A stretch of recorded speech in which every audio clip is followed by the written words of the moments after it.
Hey, salut tout le monde, j'espère que vous allez bien. Donc, c'est Jess, fondateur du groupe Facebook La Famille Crypto. Donc, aujourd'hui, je suis là principalement pour expliquer ce que c'est un consensus dans le monde de la crypto.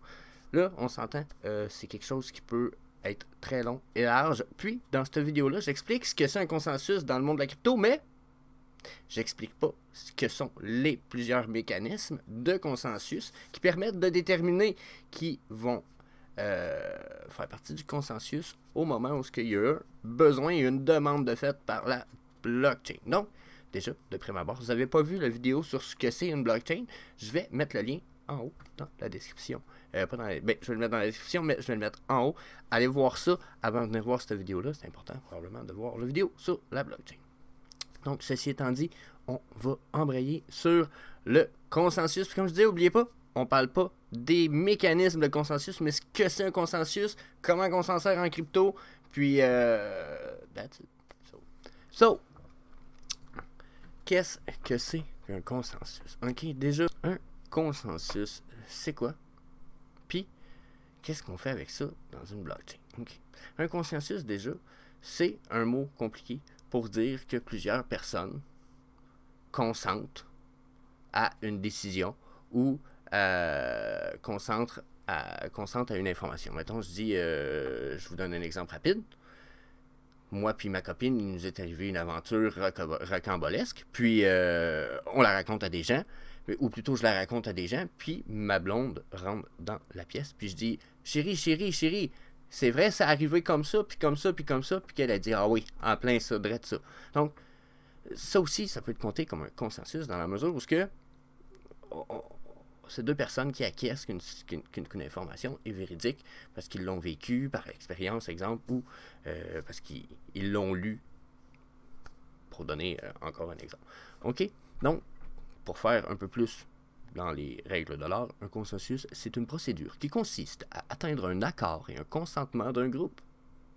Même chose que je viens de vous expliquer, mais un petit peu plus en brut. Donc, ensuite, c'est beau un consensus, mais dans une blockchain, comment on s'en sert? Donc, dans une blockchain, on va s'en servir afin de vérifier qu'une information est véridique. Encore une fois, dit poliment, on dit qu'elle est utilisée afin de vérifier des informations. Okay? Donc, ça m'assure que jusqu'à un certain point, ce qui va m'être présenté, ça permet de vérifier que c'est vrai. Okay? Mais comment on va faire ça dans une blockchain, s'assurer qu'une information est vraie avec le consensus?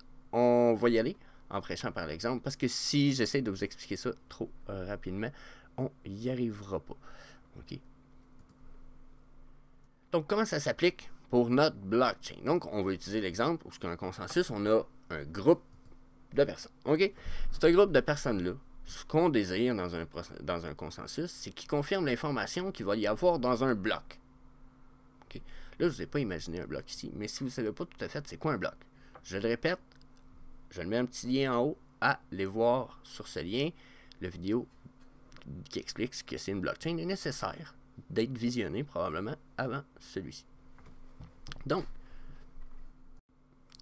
dans une blockchain, on va demander, comme je disais, à un groupe. Là, ici, j'ai mis un petit groupe de personnes, mais on s'entend que souvent, ce sont des milliers de personnes et des milliers d'ordinateurs. On va leur demander, premièrement,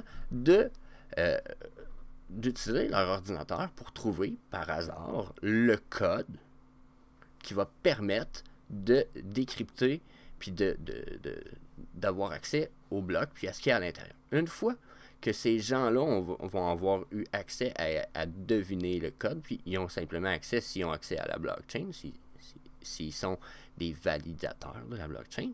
Donc, une fois que leur ordinateur va avoir déchiffré le code, vont avoir accès à l'information, on va leur demander de décrypter cette information-là, puis de vérifier qu'elle soit la même information que celle des autres vérificateurs. Donc, comme je dis, on va prêcher par l'exemple, on recommence tout ça. Donc là, moi, je vais demander à ma communauté de trouver le code qui va permettre de débarrer le bloc de ma blockchain, qu'on pourrait imaginer un peu comme un coffre-fort avec un cadenas, okay? Avec une série de numéros dessus pour ouvrir le code. Donc, on va leur demander de trouver ce code-là. Une fois qu'ils vont l'avoir trouver. Okay?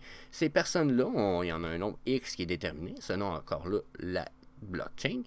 Dans ce cas-ci, on va en mettre à peu près 10 pour l'exemple. Une fois que j'ai un minimum de 10 personnes, par exemple, qui m'ont trouvé le code. Donc, j'arrête de faire demander, j'arrête les recherches pour tous les autres membres, puis je vais demander à ces personnes-là de décrypter l'information qui se trouve à voir à l'intérieur du bloc, puis de valider entre eux que l'information est bien la même pour tout le monde. Que tout le monde, l'information qui va être vérifiée quand ils vont analyser leur bloc, va être, exemple, mon numéro de téléphone. Puis là, ben, quand il va dire, ben moi j'ai ce numéro-là, puis là, tout le monde va mettre un peu comme si tout le monde prendrait l'information, il l'écrirait un bout sur un bout de papier, puis qu'il le pitcherait sur la table, en plein milieu de la table ronde. Une fois que tout le monde a les mêmes numéros, dans le même ordre, identiques sur leur papier, tout le monde dit, c'est beau, l'information est véridique, on prend tout ça, on brûle nos petits papiers, tout ça, ça disparaît. Puis, nous, on peut dire que ce bloc-là, ce qu'il y a dans le coffre, c'est vraiment cette information-là, donc on le confirme. Donc, c'est comme ça qu'il va se confirmer un bloc, puis que l'information est véridique dans un bloc, dans une blockchain. Bon. J'imagine que pour 90% d'entre vous, minimum, même 99, parce que tout le monde qui écoute ma chaîne, vous êtes tous des gens super intelligents. Moi, je doute pas de ça. Mais vous êtes tout du monde bien wise. On va quand même prêcher par l'exemple un peu plus, parce que personnellement, je pense que je suis peut-être en dessous de la moyenne un petit peu. Ça m'a pris un peu plus de temps que ça pour comprendre un consensus. Ok, donc je vais continuer à prêcher par l'exemple. Cette fois, on s'en va un peu plus dans une blockchain. Donc, comme vous pouvez voir ici, j'ai 3 blocs qui ont déjà été confirmés par la blockchain. Là, vous pouvez voir, nos blocs sont reliés entre eux, c'est tout à fait normal. Encore une fois, si vous n'avez pas écouté la vidéo d'introduction sur la blockchain, allez voir ça.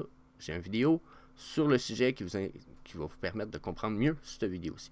Donc, une fois que ces blocs-là avaient déjà été vérifiés, nous, en ce moment, on est dans le processus de confirmer ce qui va se passer ou de créer ces blocs-ci. On s'entend, la gang? Donc, j'ai mon ami Robert, puis j'ai mon ami Roger ici, qui, eux, sont en train de faire une transaction. On a le choix, ou même de peut-être créer un contrat intelligent entre les deux. Peut-être que Robert... Donc, cette information-là va être envoyée, bien entendu, à vérification par le mécanisme de consensus de la blockchain. Comprenez-vous? Eux, ils vont faire cette transaction-là. L'information est envoyée dans la blockchain. Puis la blockchain, elle a dit, OK, on va créer un bloc avec ça. Mais avant de créer un bloc, bien entendu, elle veut s'assurer qu'elle va créer un bloc avec une information précise, puis que tout le monde qui va avoir eu aussi un consensus, comprenez-vous, sur cette information-là. S'il n'y a pas une vérification sur ce que c'est l'information de base, on ne pourra pas vérifier plus tard si l'information est toujours la même.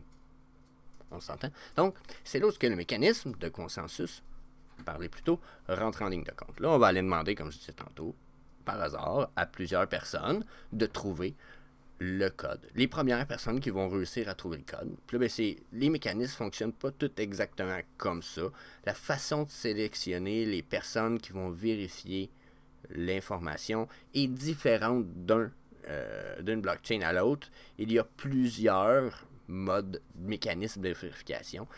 Il y a Proof of Work, Proof of Stake, puis il y a Proof of Authority, puis il y en a plusieurs, peut-être un peu moins connus, mais il y a plusieurs mécanismes avec leur nom précis, puis leur façon de déterminer qui va vérifier l'information. Le plus connu, c'est Proof of Work, puis celui-là est plus déterminé par hasard, un peu comme je vous l'expliquais, comme ça on avait un code à trouver par hasard, puis que tout le monde prenait au même moment la chance d'essayer de trouver ce code-là. Une fois trouvé, ça leur permet de vérifier l'information à l'intérieur. Donc, c'est là où le processus s'enclenche puis qu'on permet la création d'un bloc en vérifiant sa validité.